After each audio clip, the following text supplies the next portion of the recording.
Он проводится на протяжении вот уже 16 лет, в разгар курортного сезона.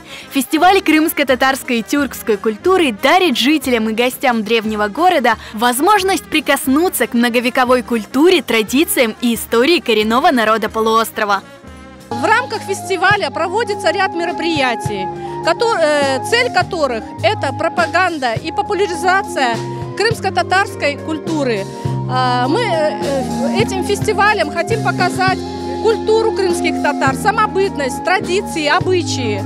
Гости города Евпатории больше понимали и слышали о нашей культуре.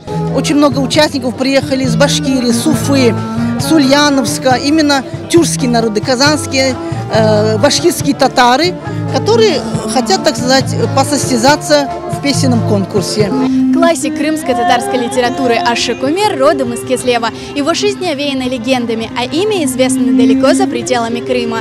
Первый день фестиваля Кизлев-Хапусы посвятили творчеству влюбленного поэта. Гостей вечера познакомили с жизнью и творчеством поэта, имя которого в средние века знали во всем тюркском мире. В сквере имени Ашика Умера провели ашикские чтения и ашикские поединки.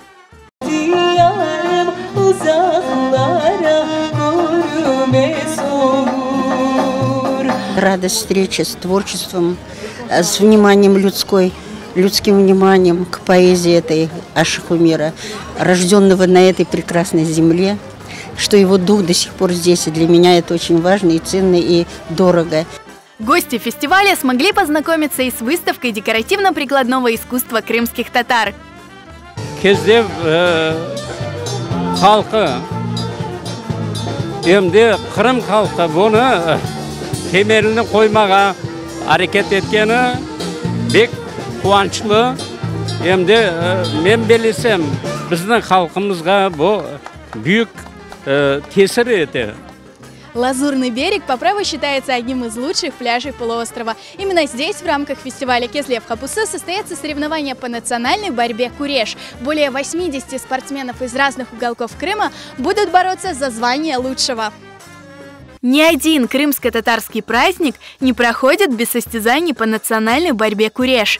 В них принимают участие от мала до велика, чтобы показать свою силу, ловкость и выносливость. Куреш прививает и дух честной и справедливой борьбы. Это особенно важно для самых юных спортсменов.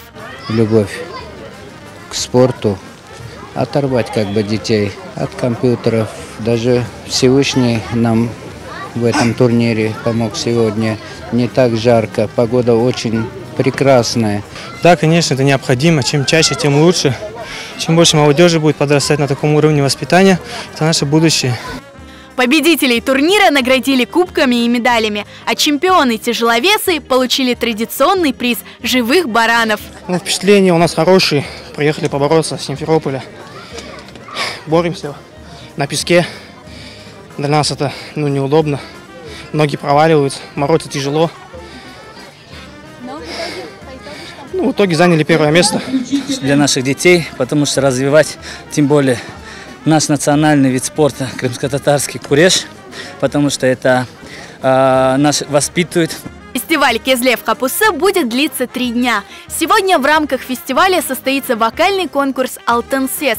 Перед гостями также выступят лучшие творческие коллективы полуострова. Закончится фестиваль масштабным гала-концертом на Театральной площади.